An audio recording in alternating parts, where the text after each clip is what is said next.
Maria is a 35-year-old nurse who lives in a small apartment in the city.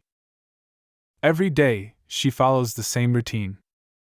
She wakes up at 6 o'clock in the morning and immediately drinks a glass of water. Then she takes a shower and gets dressed. After that, Maria prepares a simple breakfast, usually toast with butter and a cup of coffee.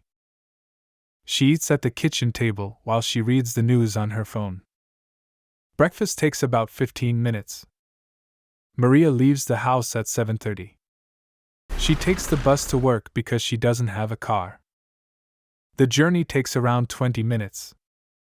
She arrives at the hospital at 10 to 8 and starts her shift at 8 o'clock. In the evening, Maria comes home at 6. She cooks dinner, watches television for an hour, and then reads a book before bed. She usually goes to sleep at 10:30. Maria thinks her routine is simple, but she is happy with her life.